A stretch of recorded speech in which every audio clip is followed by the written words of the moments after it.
रहे हैं पुलिस की आवाज न्यूज, क्राइम का खुलासा। जन्म जयंती पर नमन हिंदू कुलभूषण चक्रवर्ती सम्राट पृथ्वीराज चौहान जी को।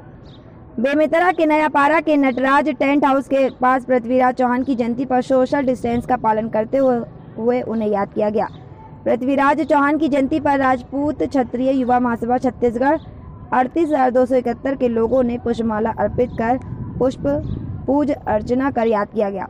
आज पृथ्वीराज चौहान की जन्म जयंती पर हम सब संकल्प लेते हैं कि उनकी तरह ही हम धर्म रक्षा के लिए हमेशा समर्पित रहेंगे। साथ ही ये सीख भी कि विधर्मियों को भी कभी माफ नहीं करेंगे। पृथ्वीराज चौहान भारतीय इतिहास में एक बहुत ही अविस्मरणीय नाम है। हिंदुत्व के योद्धा कहे जाने वाले चौहान वंश में जन्मे पृथ्वीराज आखिरी हिंदू शासक भी थे।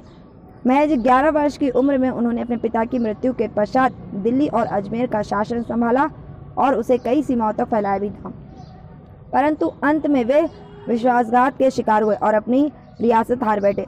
परंतु उनकी हार के बाद कोई हिंदू शासक उनकी कमी पूरी नहीं कर पाया। पृथ्वीराज को राय पिथौरा भी कहा जाता था। पृथ्वीराज चौहान बचपन से ही एक कुशल योद्धा थे। उन्होंने युद्ध के अनेक गुण सीखे थे। उन्होंने अपने बाल्यकाल से ही शब्द भेदी बाण विद्या का अभ्यास किया था।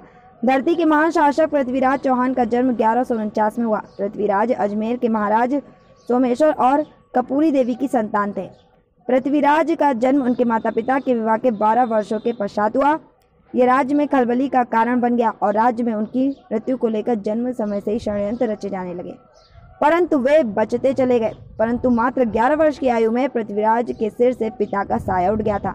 उसके बाद भी उन्होंने अपने दायित्व अच्छी तरह से निभाए और लगातार उन्हें राजाओं को पराजित कर अपने राज्य का विस्तार करते गए। पृथ्वीराज के बचपन के मित्र चंद्रबरदाई उनके लिए किसी भाई से कम नहीं थे। चंद्रबरदाई तोमर वंश के शासक अनंगपाल की बेटी के पुत्र थे। चंद्रबरदाई बाद में दिल्ली के शासक हुए और उन्होंने पृथ्वीराज चौहान के सहयोग से पिथौरागढ़ का निर्माण किया, जो आज भी दिल्ली में पुराने किले का नाम से विद्वान है। अब समय बदला है तथा हिंदुस्तान न सिर्फ पृथ्वीराज चौहान बल्कि उनके ऐसे तमाम हिंदू कुलभूषणों के गौरवशाली कार्यों को याद कर उनका अनुसरण कर आगे बढ़ रहा है। आज पृथ्वीराज चौहान की जन्म जयंती पर हम सब संकल्प लें कि उनकी तरह ही हम धर्म रक्षा के लिए हमेशा समर्पित रहेंगे।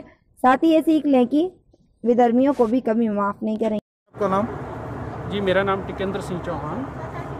अभी क्या आयोजन के लिए आप लोग इकट्ठे हुए हैं? ये हमारे पूर्वज सम्राट पृथ्वीराज चौहान की जयंती समारोह मना रहे हैं हम लोग। यह जयंती जो है ज्येष्ठ कृष्ण द्वादशी को हिंदी तिथि के अनुसार मनाते हैं हम लोग। इनके जयंती का क्या उद्देश्य है?